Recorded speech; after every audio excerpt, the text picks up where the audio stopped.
Mais pas ça parce que ba négliger papa wana ba landi ba blonde ba musique ba comédie et comporte le biso rien. Vraiment papa na biso Pierre Ndaye Moulamba ou azaki comme on a Kabananga 3 bi na Coupe d'Afrique ma bien bité même t'as 9 bi 9 bi si lelo et salimati pour nga na condamner gouvernement te mais na lo ba on va changer batala capé et le rétroviseur. Pierre Ndaye azali transféré en Afrique du Sud au akinda qui vraiment na coma. Je pense que bande on a biso mingi ba benga ki pona koyeba information mais pona koyi sabino papa na biso Ndaye ye azaki déjà à partir à le 18 septembre. Bon tant que tozoko là to rama 9 bi mais pas papa botibi sorti sur Ndaye il y a 9 bi na Afrique na Coupe d'Afrique donc ti de l'eau et salimate quoi. Ce qui le lo Congo ou na football. Malgré tout bozo komisa ki non ba petit ba c'est ka danger. Ba petit va ma danger ça va Ndaye. Papa Ndaye ndé ba za dabisa bango parce que quand on parle de l'OPA dans la Coupe du Monde, on le toujours Ndaye 9 bi, Ndaye 9 bi. Mon natie, botalelanga, Congo température, ya maman Rosette et la fleur, Nadambu. Après avoir défilé, là-bas, cité Pola, mais cette fois-ci. Congo Température TV. Désormais, suivez-nous sur cette chaîne. Congo Température TV. Congo Température. La patronne, Rosette La Fleur d'Amour, chaîne à solo. Émission religieuse. Théâtre, musique, environnement. Bah, émission sportive. Émission politique, donc, nulle part ailleurs. www.congotempérature.com. Pour nous avoir information à temps réel. Congo Température. Et yena mo pepe asika. Ya tobina Congo Température. Et yena mo pepe asika. Bienvenue chers internautes, il y a Congo Température, émission Le Lac à Congo. Je dis merci beaucoup na maman Rosette La Fleur d'Ambour, patronne Yacine Kitoko Oyo Congo Température. Merci beaucoup na sponsor à émission Nabiso, Joe Lili Atal en chair et annonce na mosonipe na mokoua depuis Londres. Merci beaucoup na Igor Mintu Motema ya Denis Fabiano ouais Kolanda Biso depuis Belgique pe chers internautes nous sommes balingaka émission Le Lac à Congo. Pour na koyebisa bino le lot osali émission oyo vraiment osali dédié na papa na biso ozali qui vraiment ancien joueur il y a Léopard na biso à l'époque qui République du Zaïre le lot vraiment osali entre la vie et la mort. Je pense que bandiro na biso o bazali à l'étranger tout le monde qui vraiment to tambusa bango information oyo vraiment papa na biso Pierre Ndaye Moulamba o azaki comme on a surnom na ezaki Mutambala Mutumbula vraiment ezaki comme on a Ndaye o vraiment batu baye billet vraiment ébélé surtout autaki pe ko remporté Coupe d'Afrique de Nations en 1974 à l'époque président Mobutu o vraiment azaki auteur il y a 9 billes dans 6 matchs au papa na biso wana légende ya mboka na biso République démocratique du Congo. Oyo lelo yo vraiment azali na soins intensifs o lelo azana coma pour vous dire que Aoutiko a déjà transféré na mboka Afrique d'ici. Merci beaucoup na gouvernement malgré retard parce que tout le monde qui vraiment yemoko premier ministre ya mboka oyo vraiment ayaki kotala ye le 18 septembre tango azalaki na soins intensifs na clinique Ngaliema. Pour na kozala moi un peu na rappel kosala ya kolobela papa na biso Ndaye Mutumbula o azaki grand biteur lelo batutu bakoma oncha ba bi ebele ba benga bango bandaye o azali légende ya football to koloba par rapport ya biographie na ye kombo na ye d'abord le vrai nom na ye ezali Pierre Ndaye Moulamba o surnom na ye ezali Mutumbula o bapesaki pa baninga na ye azali footballeur congolais abotami le 4 novembre 1948, na Lualaba, au Ezaki à l'époque, Ezaki Louloabourg. Donc, Azali vraiment atteint, vraiment malade, Ezaki au dérangé. Je pense, Waneza biographie à Papa Nabiso, Taïnae, Ezaki 1m74. 1m74, à ça qui vraiment record, il y a Mboka Nabiso à l'époque, République démocratique du Congo, à l'époque de 1974, on a rappelé Bino à Tchaki 9 billes dans 6 matchs, 9 billes dans 6 matchs, dans la Coupe d'Afrique, il y a Coupe d'Afrique 1974 en Égypte. mais vraiment papa na biso wana lelo pour na koyebisa bino bande ko na biso boza partout dans le monde tokenaki na hôpital Ngaliema au papa na biso hier déjà azwaki avion na ye. Vraiment merci beaucoup na gouvernement provincial pe na gouvernement mobimba oyo malgré retard. Merci beaucoup na ministre ya sport pe jeunesse papi Nyango. Vraiment pour na koyebisa bino papa na biso tokendaki même ko trouver famille na ye a oumeli vraiment na maladie a oumeli na maladie mais baza ba légende il fallait vraiment à mériter lelo babi il faut honorer Moutou vraiment de son vivant.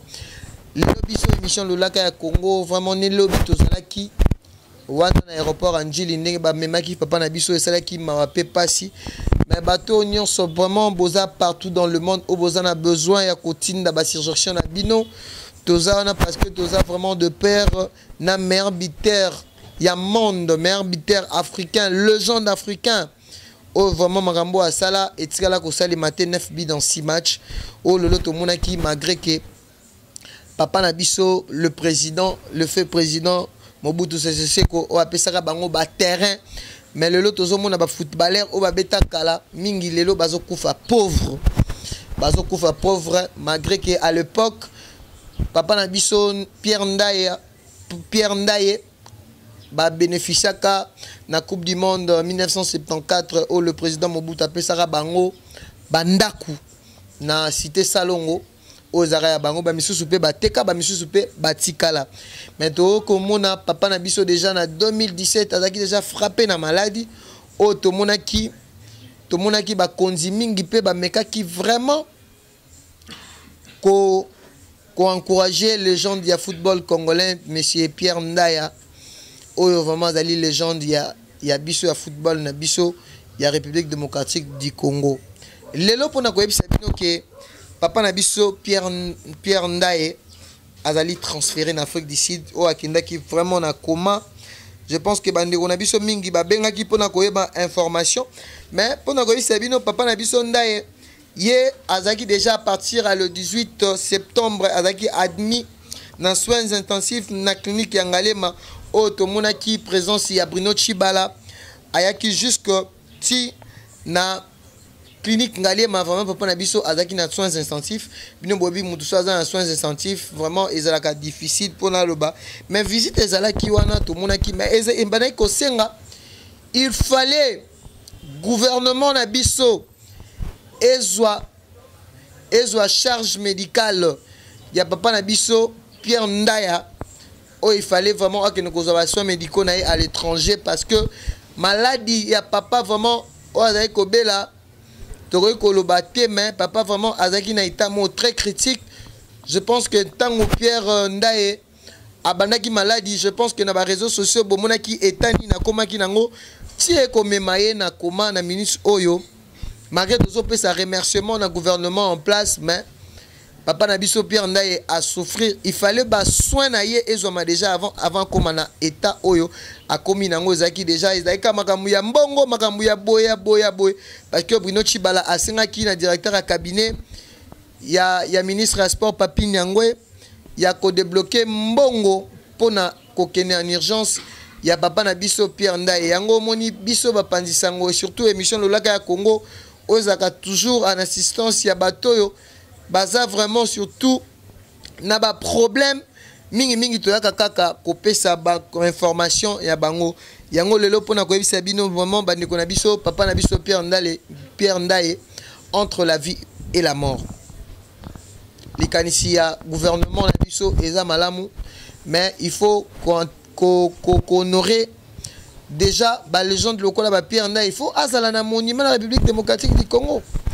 Nous avons lelo ba Cristiano Ronaldo. Bazo sala bango ba monument. Pourquoi pas jusqu'à nos jours?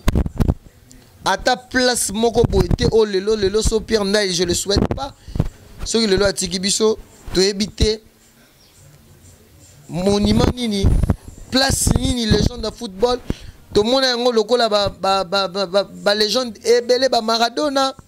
Bah même bah Moutubile Santos pour la légende les autres hommes on a besoin de la République démocratique du Congo vraiment qu'on soit bah footballeur en considération surtout bah oh vraiment bah remporter la biso bah coupe ce totali ba Roger Mila lelo baza ba monument na bamboka na bango. Tomoni lokola lelo na minute le président ya Libéria George Weah Wagga o a reconnaître lelo Pierre Ndaye comme bitter planétaire parce que balé ezali ko changer du jour au jour.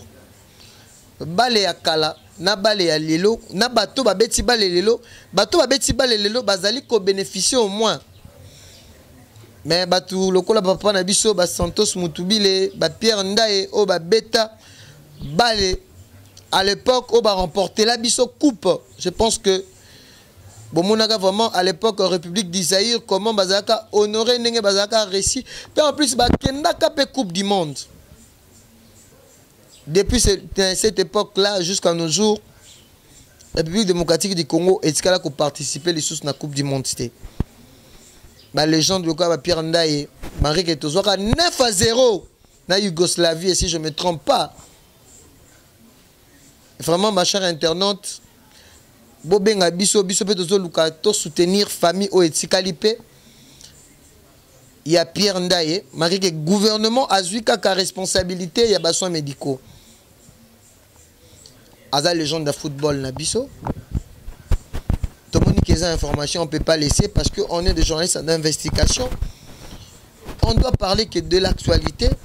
Moi, j'étais là hier, na monaki ambulance. Il y a clinique Ngaliema, Nengenini et Banaki comme ma papa na biso Pierre Ndaye jusqu'à la destination nae. Merci beaucoup na Bruno Chibala, notre premier ministre. Merci beaucoup na Papi Nyangwe. Oh, bah ça y est fort. Malgré qu'il y ait un retard, mais tous on a besoin. Il y a comme une légende, il y a football, Azala en vue. Bicho, vous allez souhaiter Azala en vue. Parce que, à part ça, Pierre Ndaye est vraiment très intelligent. En plus, il a fait ses études. Le Tozo, mon a sonné dans la République démocratique du Congo, bah joueur même Koloba français, boy bazo Koloba français, bazo qui ne peut à l'étranger. Pour vous signaler encore. Papa Nabiso Pierre Ndaye, si je ne me trompe pas, il a même remporté Coupe d'Afrique de club avec l'As Vita Club. Toujours c'est un peu na tango fort, puis na supporter tout y avait club. Bas à la derrière Pierre Ndaye. Parce que à la légende il y a football Nabiso. Donc pour vous signaler que ministre de sport Papi Nyangwe après sa délégation au Bakenaki na famille à Pierre Ndaye Mutumbola au Baza déjà qu'on en Afrique du Sud na hôpital na Katia Johannesburg si je me trompe pas au Bakeka Kakozoba banimeta papa Nabiso akena qui a été montré critique parce que ici déjà il était en coma mais gouvernement en place et na secours nae toujours sengaka ke Nzambe abatela molimo nae azala na kimia à se rétablir en santé nae parce que lelo papa Nabiso je pense que il peut avoir déjà des 70 ans je crois si je me trompe pas à cause de la 70 ans je pense ceux qui n'a se trompé té âge nae yangoana déjà à quoi attendre déjà à Joana. Merci beaucoup Nadadi Paluma. Dadi Paluma, le véritable mire de Berlin. Maire de Berlin plutôt. Merci beaucoup à Joe Lili Attal. Nos opères avec on a une assistance. Avec on a vraiment le bac qui est payé Titambo qui est beau pour la Pierre Ndaye parce que bah époque on a déjà bah Joe Lili Attal en chair annonce bah vivra déjà Coupe d'Afrique des Nations en 1974. Bah tout le coup là bah Mémé Francine puis en 1974 Bazalaka. Bah yoka appelé moi Lisolo. Bah moi Lisolo malgré que bah fait na biso bah Lynx Longelo. Monter ma maman Pams bazaka non moi 10 000 mais je pense que bah yoka appelé Lisolo il y a Pierre Ndaye Mututu. Ouais l'ingaka football soko yebi Lisolo il y a Pierre Ndaye était c'est que oza congolais té oza patriote té. Pona kozalaka na amour ya mboka na biso surtout il faut respecter les gars qui ont vécu. Information vraiment, je pense qu'elle est passée dans la biso nyonso. Baza à l'étranger, la diaspora congolais baza à l'étranger.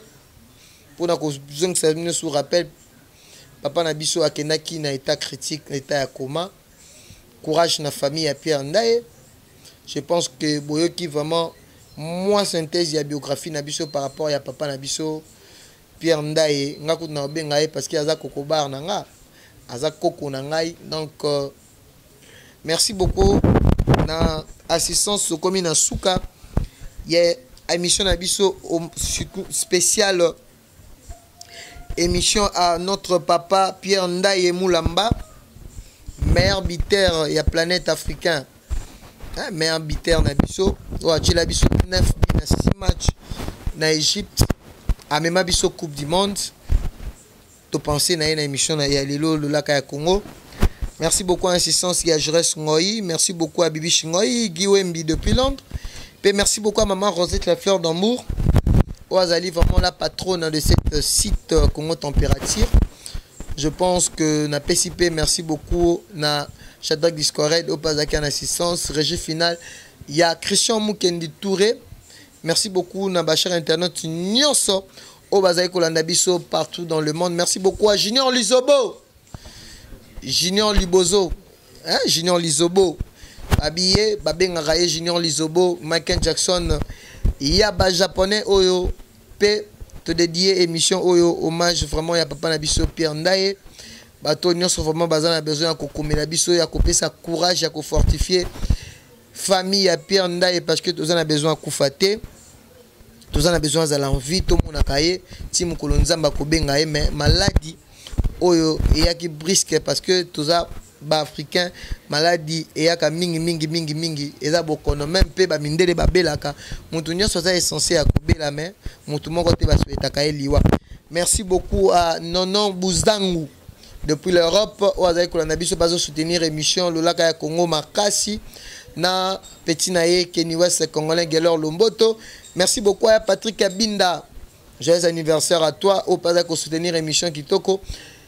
Merci beaucoup Mandeko Nabiso à Canada, et joyeux anniversaire à Mami Chamba.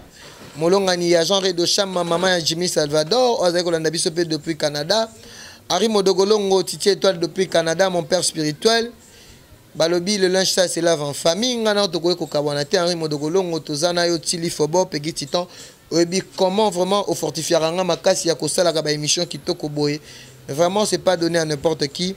Merci beaucoup à Maria Tala Père avec Olandangai depuis Paris. Merci beaucoup à F. Sarkozy depuis Paris. Je reste Mongou depuis Paris. Laetitia Chaumba Asia Panda. Batunyo Sobalingara Peggy Titan na Paris. Sogi na Zongi na Allemagne. Na Pessi, merci beaucoup. Na maman Astrid Tantou Paz avec Olanda Bisso. Depuis Allemagne, vraiment na Pessi Bambote. Merci beaucoup à Dadi Paluma, le véritable maire de Berlin. Donc na Pessi Bambote. Merci beaucoup Nakati. Il y a Paris, sous na zone na Paris. Junior Chaumba, papa français. Na Pesio, merci beaucoup. Donc merci beaucoup Nabandeko Nyoso, Marc Biembongo, Aïk Olandangaï depuis la Grèce. Merci beaucoup à Yabobo Beloy. Bateau vraiment basé pour soutenir émission Lolaka ya Congo. Vraiment beau à la brancher, pescocher.